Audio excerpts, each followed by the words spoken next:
So we have good bacteria in quotes, and then bad bacteria also in quotes. The good bacteria do not cause harm, so we call those non-pathogenic. And then those that can cause diseases, we call them pathogenic bacteria. Okay, so diseases, for example, in humans, TB, which is tuberculosis, typhoid, tetanus, cholera, syphilis, gonorrhea, all these are diseases caused by bacteria. Okay, and they are able to cause this bacteria because of the future that they have. The pili, they help in attaching the pili or the fibri, helping attaching to the surface of the host.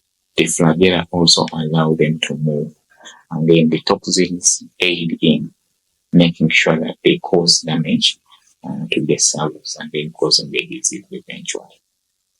So the flagella, like we said, they're very important for movement. The pili and those structures that help in attaching.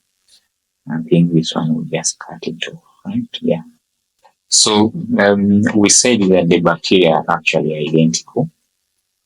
Okay, in terms because of how they in terms of how they divide. Okay, through binary fusion. So we have two daughter cells or daughter bacteria that are similar. So what actually makes them different and be able to survive later on?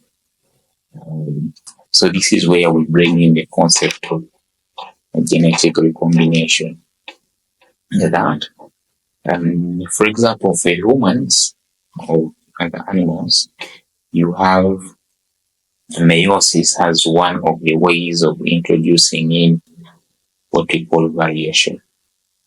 Okay, sexual reproduction results into variation. And we say variation is very good for ensuring survival and evolution, therefore. So how do the bacteria achieve that? The bacteria have mechanisms of obtaining obtaining DNA from other bacteria or even from the environment. So there are three main ways. Conjugation, this is where you have DNA being transferred from one bacteria to the other through a connection that we call the pillars. Okay, there is a pillars that connects the two bacteria, and then genetic material is transferred from one bacteria and one bacterium to the other bacterium, right? And then we have what we call transformation. A bacteria can pick DNA from the environment or even from dead cells. Okay, and then it can also get DNA through what we call bacteriophage. Bacteriophage or bacteriophages are bacteria that are viruses that have infected the bacteria. Okay, so that means that you have a bacteriophage that injects part of its DNA in another bacteria.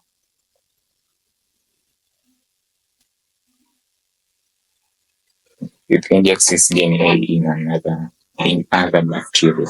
Okay, so that is transduction. So that means that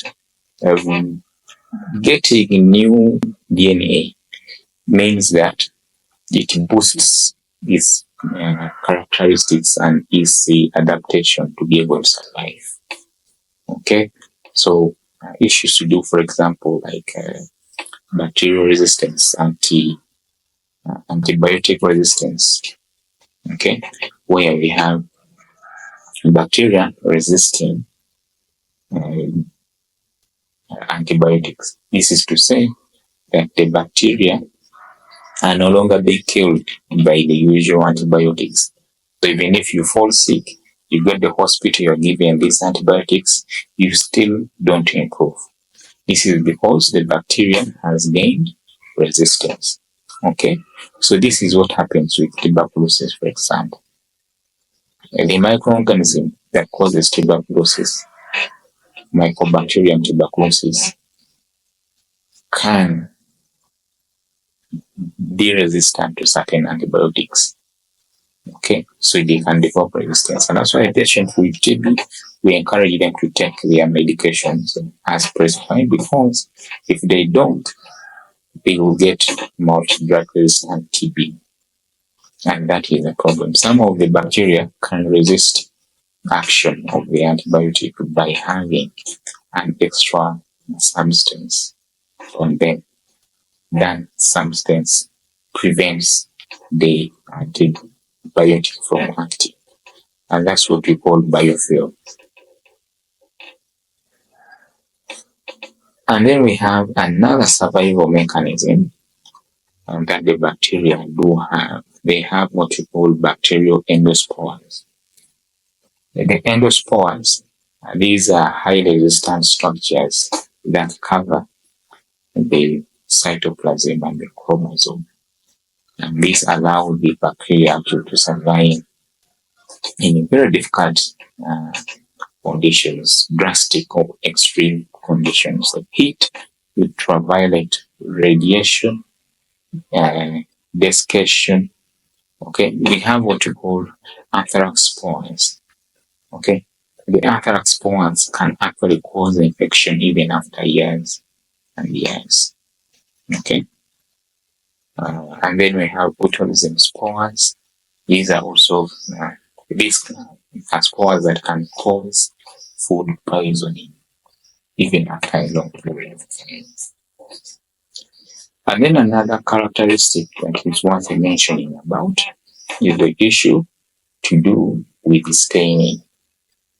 When we want to know the characteristic or what makes up the bacteria, we can perform what we call gram staining.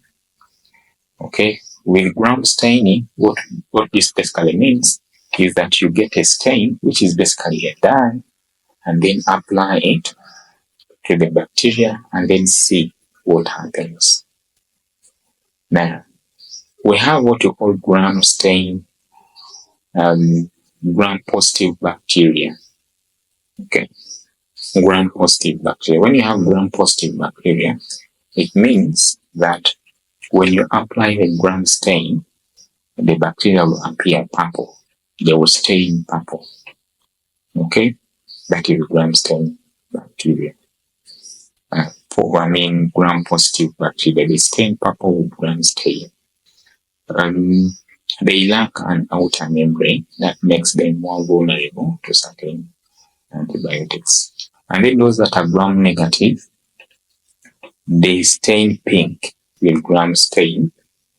And this is because they have an outer membrane that is made up of lipids and polysaccharides. So the outer membrane makes them resistant to certain antibiotics. For example, is this being resistant to penicillins. And also some of them have enzymes that break down the antibiotic, so that the antibiotic will not actually work.